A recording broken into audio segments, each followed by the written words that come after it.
I never thought I'd be the kind of person who'd fall for someone over a borrowed guitar, but there I was, sitting cross-legged on Jake's apartment floor at 2 in the morning, pretending I couldn't feel the electricity every time our fingers accidentally brushed against the strings.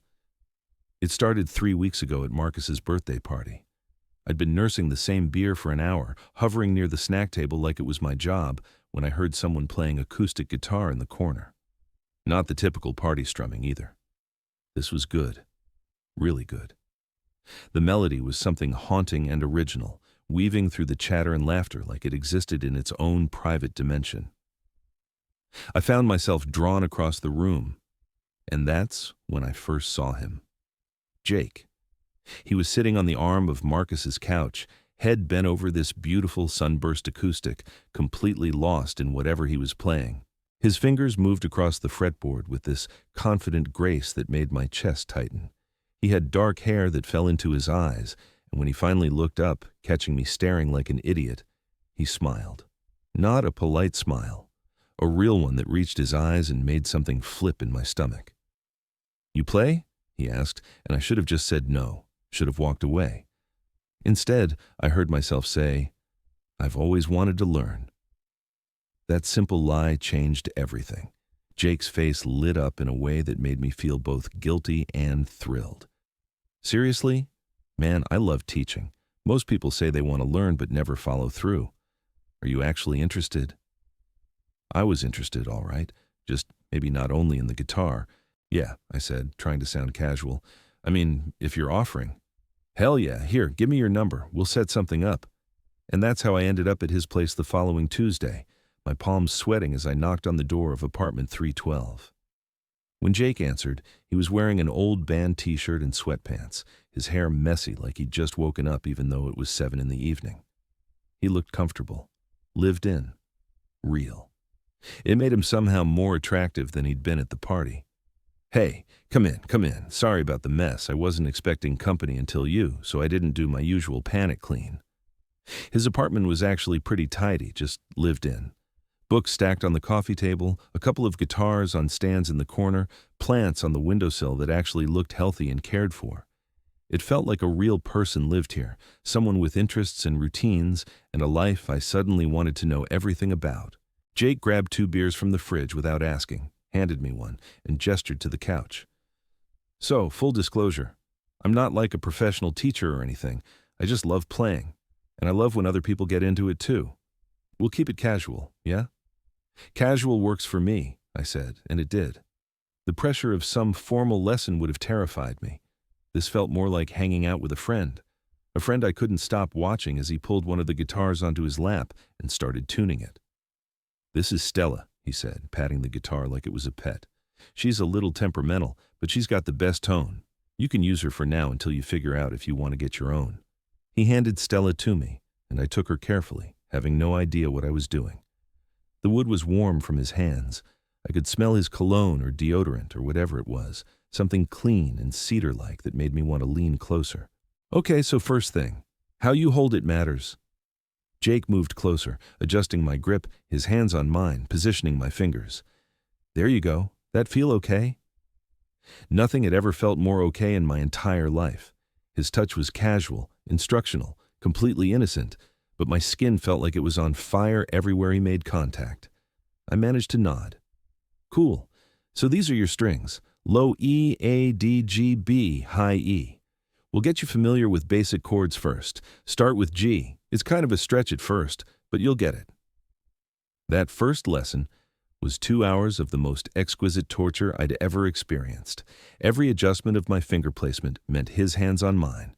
Every time I messed up, which was constantly, he'd laugh this warm, encouraging laugh and lean in to show me again.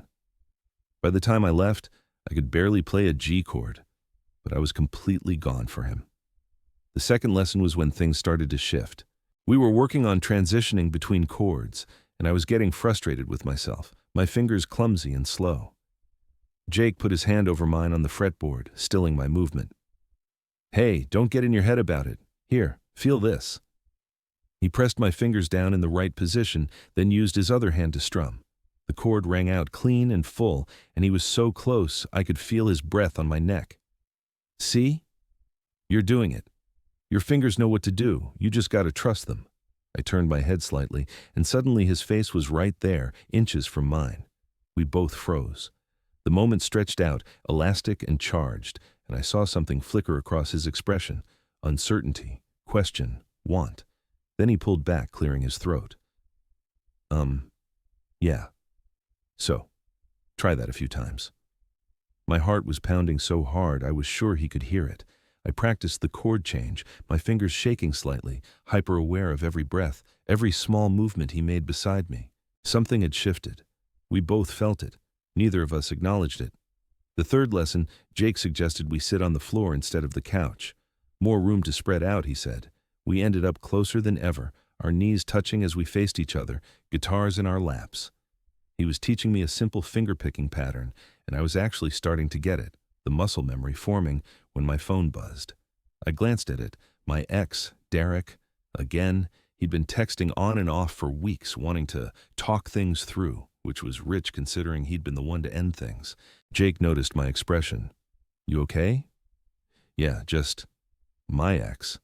He won't take the hint. Ah, Jake's fingers stilled on his guitar strings. How long ago did you guys break up? 3 months, it was. It wasn't great toward the end. I'm sorry, man. That's rough. There was something careful in his voice. Do you? I mean, is there any chance you'd get back together? I looked up at him, and the vulnerability in his eyes made my breath catch. He wasn't just making conversation, he was asking. No, I said firmly. No chance, that's done. Relief flickered across his face, quick and unmistakable, before he schooled his expression back to neutral. Good that you know what you want. Yeah, I held his gaze. I'm starting to figure that out. The air between us felt thick, heavy with everything we weren't saying. Jake broke eye contact first, looking down at his guitar. So, should we? Do you want to try playing something together, like a really simple 2-part thing? We spent the next hour working on this basic melody where he'd play the main part, and I'd do a simple bass line. It required us to be in sync, to listen to each other, to adjust our timing to match. Every time we got it right, Jake would grin at me with such genuine delight that I felt it in my chest like a physical thing. Dude, yes. That was perfect. You're actually getting good at this. He reached over and squeezed my shoulder, his hand lingering just a moment too long to be purely friendly. I have a good teacher, I said, and the way he looked at me then, I knew. I knew he felt it too. This thing building between us, lesson by lesson, touch by touch. Lesson 4 was when everything almost happened. We'd been playing for a while, and Jake suggested a break. We were sitting on his floor, backs against the couch, beers in hand, guitars set aside. Somehow we'd ended up talking about why we both lived in this city, about the jobs we hated, and the dreams we'd given up on or were still chasing. Real talk. The kind that only happens late at night or in moments of unexpected honesty. I moved here thinking I'd make it as a musician, Jake said, laughing at himself. How's that for a cliche? Now I'm an accountant who plays guitar for fun, living the dream. You're really good, though. Like, really good. He shrugged, but I could tell the compliment meant something. Thanks, I still write sometimes. Play open mics occasionally. It's enough, you know. Not everything has to be a career. Do you ever regret it? Not pushing harder? Jake was quiet for a moment, staring at his beer bottle. Sometimes, but then I think about what I would have had to sacrifice. Stability, time, relationships. I don't know if I would have been happy even if I'd succeeded. He glanced at me. What about you? What's your unrealized dream? I hadn't expected the question to hit me as hard as it did. I guess. I always thought I'd be braver than I am, more honest. I spent a lot of years pretending to be someone I wasn't, and even now that I'm out, I still feel like I'm playing it safe, not taking risks. Like, what kind of risks? Like, I don't know, telling someone when I'm interested in them, going after what I actually want instead of waiting for it to come to me. The words hung between us, and I couldn't quite believe I'd said them. Jake had gone very still beside me. When I finally worked up the courage to look at him, he was already looking at me. And what do you want? His voice was low, careful. This was it. The moment. I could deflect, laugh it off, keep things safe and ambiguous, or I could be brave. For once in my life, I could be brave. I think you know, I said quietly. Jake's breath hitched. He set his beer down, and I did the same. We were so close. All it would take was one of us leaning in, closing that final distance. We should probably talk about this, Jake said, but he didn't move away. If anything, he shifted closer. I don't want to mess this up. The lessons, our friendship. I really like hanging out with you. I really like hanging out with you too. But it's more than that, isn't it? His eyes searched mine. For me it is. Has been since that second lesson, maybe before.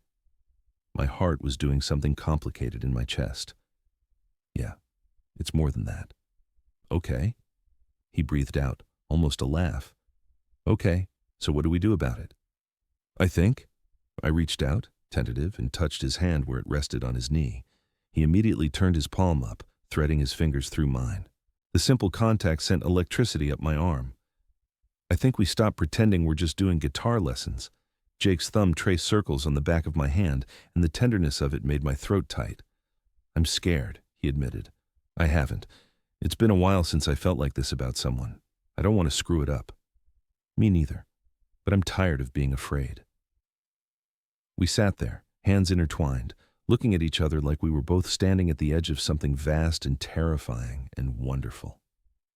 Then Jake smiled, that real smile that had first caught my attention at the party, and he leaned in slowly, giving me every chance to pull away. I didn't pull away. The kiss was soft at first, questioning, both of us feeling our way into it. Then his hand came up to cup my jaw, and I made this small sound I'd be embarrassed about later, and everything intensified. He tasted like beer, and something sweet, and kissing him felt like the resolution of a melody I'd been hearing in fragments for weeks. When we finally broke apart, both breathing hard, Jake rested his forehead against mine. So, I'm thinking maybe we skip the guitar lesson next week, go on an actual date instead? I laughed, giddy and overwhelmed. Yeah, I'd really like that. We did go on that date. Dinner at this Italian place he loved, then walking around the city talking until the restaurants closed and the streets emptied out. He held my hand the whole time, casual and certain, like it was the most natural thing in the world. When he kissed me goodnight outside my apartment, I felt like I was floating. But we didn't skip the guitar lessons. If anything, they got better. Now when our hands touched, we didn't pretend it was accidental. Now when Jake adjusted my finger placement, he'd sometimes follow it with a kiss to my temple or my cheek. The guitar became part of our language, the way we communicated things that were still too new and fragile to say out loud. That's how I ended up here, on his apartment floor at 2 a.m, 4 months after that first lesson. We'd been at a party, came back to his place, and somehow ended up playing guitar instead of doing any of the other things we could have been doing. Jake was teaching me one of his original songs, this beautiful, complicated piece I was absolutely butchering. I don't know how you make it look so easy, I complained, fumbling the transition for the 10th time. Jake took the guitar from my hands and set both instruments aside. Then he pulled me close, and I went willingly, settling against his chest, his arms around me. This was what I'd been too afraid to want, this comfort, this certainty. You're getting good, you know, he murmured into my hair. Like, actually good. Another few months and you won't need me to teach you anymore. I tilted my head back to look at him. I'll always need you. His expression softened. Yeah? Yeah. I kissed him, slow and sweet. The guitar was just an excuse anyway, to spend time with you, to have a reason to touch you. Jake laughed. I know. You think I didn't know? You were so obvious showing up here with no guitar knowledge whatsoever, looking at me like that. Looking at you like what? Like you wanted to devour me. I felt my face heat. I was not that obvious. You really were. It was adorable. He kissed my forehead. For the record, I was looking at you the same way. That's why I offered to teach you.